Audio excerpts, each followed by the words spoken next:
So in a stunning, unprecedented trade in the NBA, former Dallas Mavericks superstar, Luka Dončić, is now playing with LeBron James and the Los Angeles Lakers. Now, you may be asking, well, Jason, why are you talking about sports in the NBA and this trade on your channel? I thought your channel was supposed to be about, Christian-worthy things and being set apart. If you're asking me that, and if you're asking yourself that on the other side of this camera, I understand. But I want to react to this story because it's a microcosm of the world we live in as it relates to loyalty and as it relates to us as men, as humans, planning for something and ultimately God having the final say-so. I'm sure you've heard of this saying, we need to write our plans and our goals down on paper and pencil because God oftentimes erases those plans. And He gives us new plans and He sets us in a new environment, oftentimes to grow us and to stretch us. So I want to talk about the plans that we have in this video are not always God's plans, and loyalty as it relates to business, life, and greed and deception. So before I play this video of the press conference that the Los Angeles Lakers had in LA introducing Luka Dončić to the team and to the media, I want to give you some stats, career highlights, and awards that Luka Dončić currently has. Let me know what you think of this in the comments below. Whether you think about loyalty and the plans that God has for you that may not necessarily be the plans that you set out for yourself and your family. So, Luka is a 5-time NBA All-Star. He's a 5-time All-NBA First Team. NBA Rookie of the Year. NBA All-Rookie First Team. NBA Scoring Champion.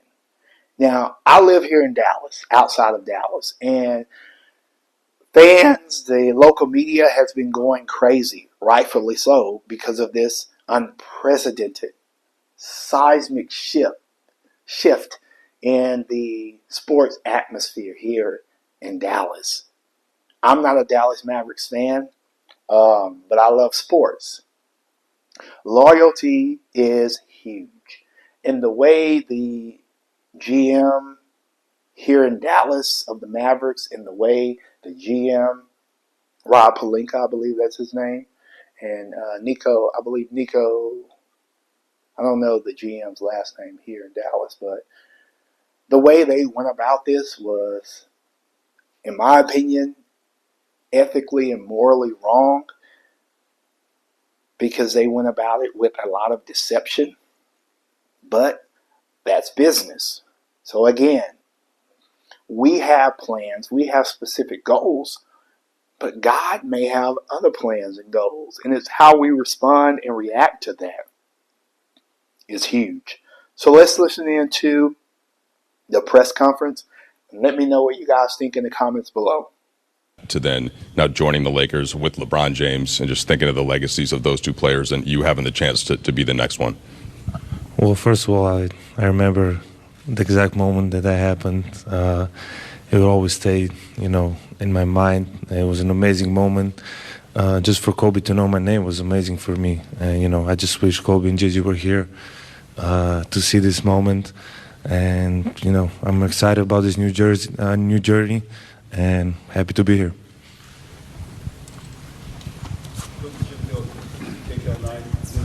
First of all, welcome to Los Angeles. When you walked out, you saw all of us here standing here waiting for you to come. What's your reaction to seeing all of us here to welcome you to Los Angeles? Well, first of all, it's very nice. There's a lot of people here. I don't think there's ever been so many people in my press conference, so I really appreciate all the support. Luka, welcome to Los Angeles. I'm curious, what's your reaction been the last 48 hours to some of the comments coming from Dallas on your way out the door to join the Lakers? I'm just excited, to be here to start this new journey, and obviously, at some point I knew this was going to happen. But I would say I always take the high road. I had my amazing moments in Dallas with all my teammates, coaches, and the most importantly, the fans. They always supported me, and it was an amazing journey. Hey, Luka, Dan Wicke with the LA Times. Welcome to LA. You, in a podcast with JJ years ago, said that the one NBA player that you watched was LeBron James. What is your kind of reaction to being able to now play with him, and how do you think that's going to work for the two of you guys on the court? It's just like a dream come true, I always look up to him. There's so many things I can learn from him, and I'm just excited, just to learn everything, and now I get to play with him. So it's an amazing feeling.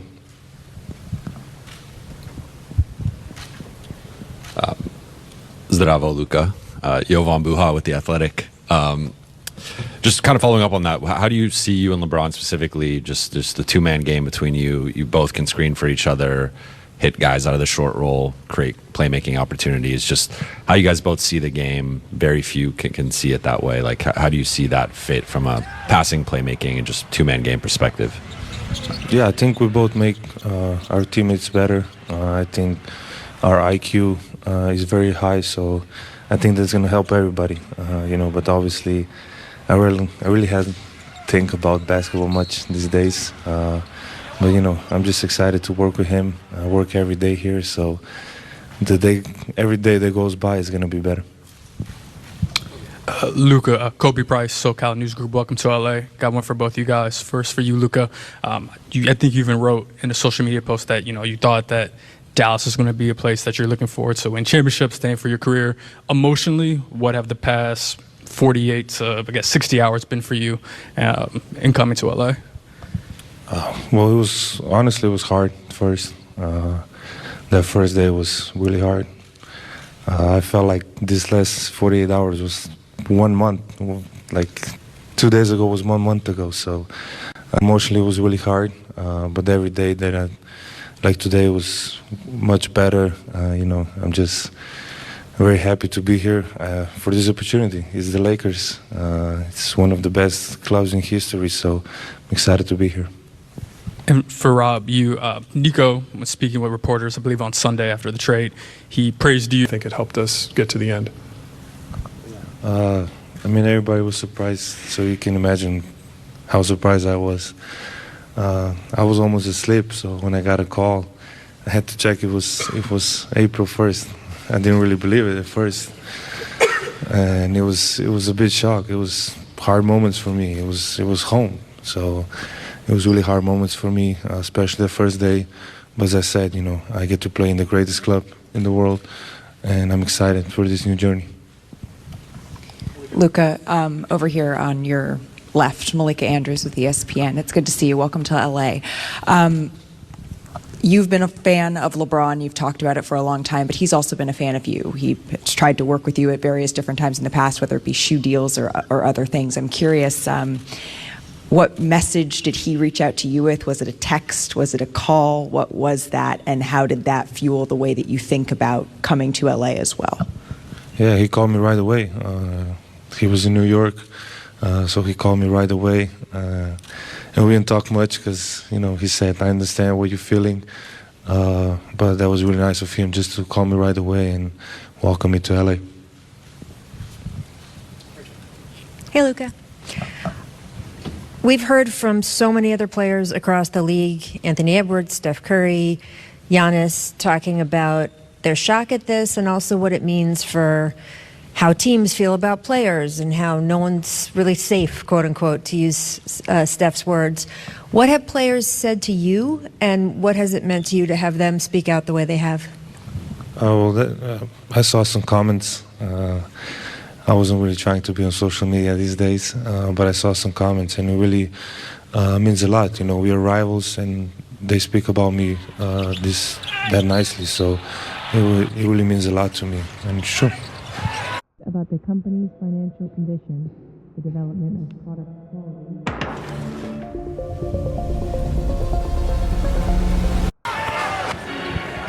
Oh, directly, I haven't talked to a lot of people, really. Hey, Luka, Nikki K with Spectrum News right here. So emotionally, you go from thinking you're going to spend your career with one fan base, and now you arrive in a new city. First of all, impressions of Los Angeles and its fans from afar, and what does this opportunity to, have another love story with LA goes? Yeah, I would say, like you said, I thought I was going to spend my whole career there because I think loyalty is a big word for me, and I was trying to stay by that. But this for me is a fresh start. I get to play in LA. The fans are amazing, and I got the ocean here, so it's a really big thing for me. But really, I'm really excited to be here. I getting to play for the Lakers, and everybody can say that. And many legends pass here, many championships. So that's my goal. Luka, Brad Townsend, Dallas Morning News. So you wrote a Dear Dallas letter to fans. It was, very heartfelt, and you talked a little bit about, your shock. How are your feelings toward the upper levels of the organization, Nico in particular, or the decision to trade you? Well, that's their decision, so I have no comment on that. They made the decision. I don't know why. But that's their decision, so I can't do nothing about it. And then one of the reasons that was given was that there was concern that, beyond this summer, or that there's a chance you might not agree to the Supermax extension.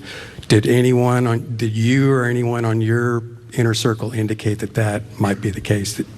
Absolutely not.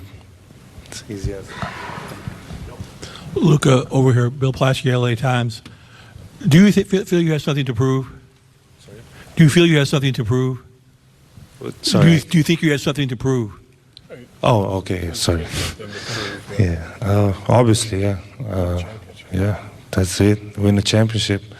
You don't come here for nothing else than championship. So I have everything left to prove. So, and the goal is to win the championship. Hi, Luka, good to see you. Mark Medina with Athlon Sports and Sportskeeda. How do you address the criticism that's followed you on your way out about concerns about conditioning and durability? So it's a motive. I know it's not true. I know, but it's a motive. Like I say, I came here, one of the biggest clubs in history of sports, so it's a big motive for a long run here. I'll just add to that one, Mark. I think greatness is an evolution and a process.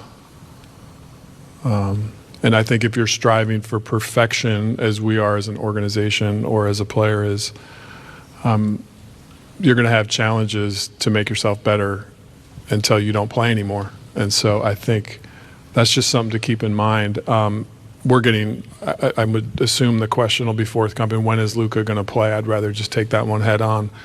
Our sports performance department is led by Dr. Leroy Sims. Luka's got trusted sports performance folks that are going to become part of our family in Dr. Sims' circle. And they're working together as we speak about a return to play plan. We have 5-on-5 scheduled tomorrow for Luka, and we're going to take it one day at a time just to make sure that the calf injury is in a good and safe place. So I would truly say at this point he's day to day. We're going to take it one step at a time, but if all those days go well and Luka feels good and confident, he'll be in a game soon, but we're going to partner with him. And I should mention, too, his amazing team who's now part of our family, led by Laura Beth and Bill Duffy and the rest of the folks that are here today. When we make decisions around superstar players, and we partner and collaborate with them, and that'll be our process with Laura Beth and Duff, who are incredible at what they do. Jared Greenberg with TNT. Rob, you stole my question there. I was going to ask Luka, I guess more about that, just hear from you what this process has been like. You've gone through it now 4 times with this calf. So what have you done to get back on the court? How are you feeling? And how confident are you in that this won't be a reoccurring injury? Well, for the first time, I took my time. Get it to heal 100%. Other times I think I just wanted to go back on court playing basketball and not really be healthy 100%. So this time I just took my time, which was normal amount of time to get back to 100%. Luka, David Pingalore, KTLA. Over the last couple of days, I talked about your conditioning, but maybe your lack of defense. What is your commitment to being a better defender? Yeah, I think this year I really stepped it up honestly, and it's just being more active, more vocal, and I think I did a step ahead this year, but I need to do more steps ahead. So that's what I'm planning on. Hey Rob, just obviously make a blockbuster move like this. What is your balance of thinking long term with 25-year-old, and then also just the short term, knowing that the deadline's coming up on Thursday, just balancing the long-term vision with the short term? We know that our roster has continued work to do to become complete. And just to be clear around the vision for our roster, we're going to build a roster that fits J.J. Redick's philosophy, his basketball philosophy. That's something that we believe in, that we support, that we want to lean into. So in terms of roster decisions, JJ and I collaborate extensively around that and fitting how he wants to play. We know we have a need for a big. The market for bigs right now, leading into the last 2 or 3 days of the trade deadline, is very dry.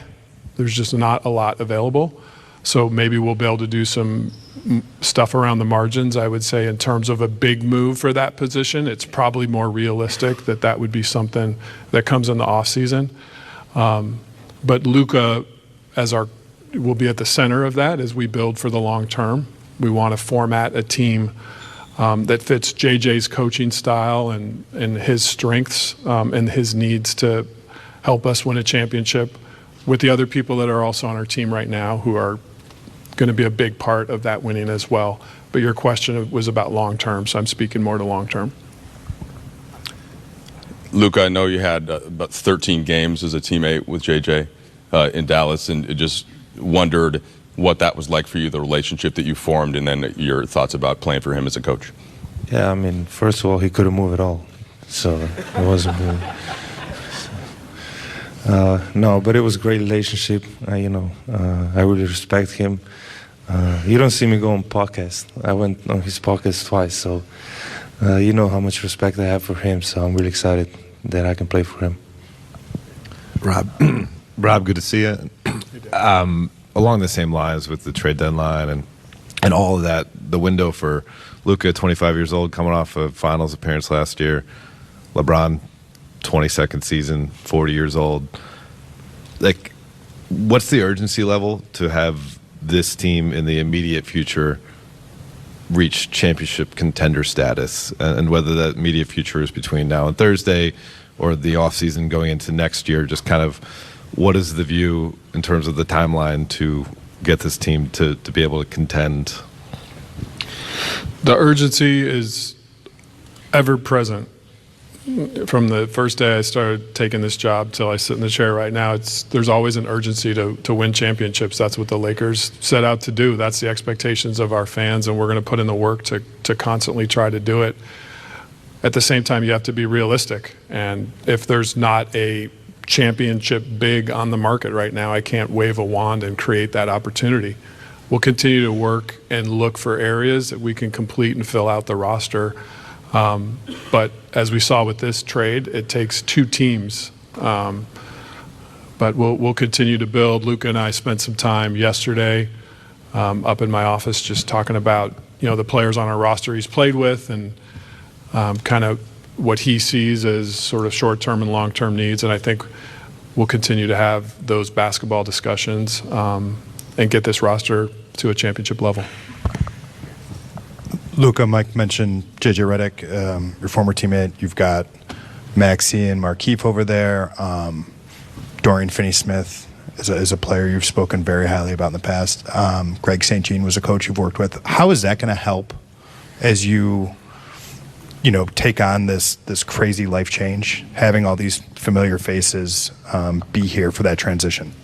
I think that's a really good thing, to come to a new place, but still know some people. And I think that's mentally, I think that's a really good thing, and they're gonna just help me. The guys that were here, it'll help me learn new stuff about LA, about the team, and it's just helpful to see friendly faces. Edwin Garcia, Silver Screen and Roll. My question is for Pelinka. Rob, when you're talking about a championship caliber big and aligning with J.J. Redick, what do you think the values in that position are required in the modern NBA? Versatility, mobility, a vertical lob threat. I think that's a key to the spacing that Luka likes to play with. Competitive. I think, those are some of the core things there. Those players are hard to find, but we're going to. We have to deal with disappointment, such as Luka is dealing with. Now, Luka is an NBA icon. He's a superstar, and he's worth millions and millions, multi-millions of dollars. So, if he can be depressed and down and sad and shocked and worried because he was traded from one NBA team to another, how does that relate to us, the common folk, if you will, who's just trying to get by? And we don't have millions and millions of dollars. We don't have global influence. How much more will it affect us when we're shocked or our world is turned upside down, relatively speaking? How will you respond in those situations? Will you lean on God's merciful hand, and will you lay your burdens down at His feet, or will you try to control the situation and do things on your own? You see, Solomon in the book of Proverbs, he discusses the relationship of man's planning and God's directing work multiple times. You can find it in Proverbs 16:1, 19:21, Proverbs 20:24. A great example of this is found in Proverbs 16:9.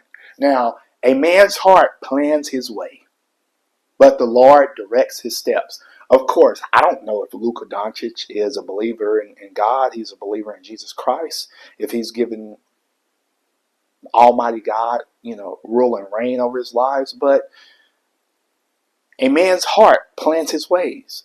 Luka planned his ways. I believe he was about to close on a home here in Dallas, but he was abruptly and shockingly uprooted. So how is Luka going to respond to this?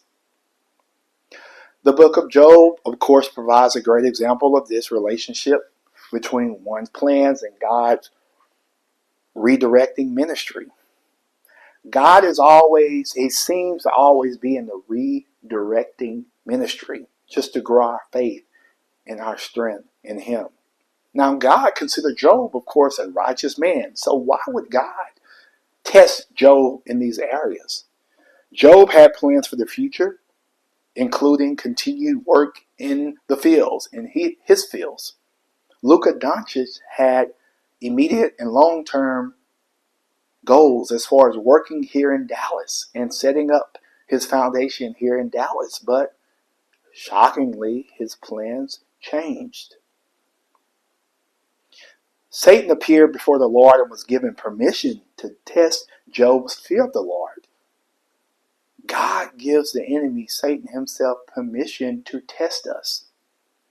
Yes, the enemy tempts us, but God gave the devil permission to test him. So how did Job respond to that? He responded to the testing of God with faith. Yes, he may have wavered a little bit, but ultimately, Job was a righteous man. We have to be righteous in the testing of our faith. We have to be righteous to God when someone else is disloyal to us. We have to be righteous in the face of the storm.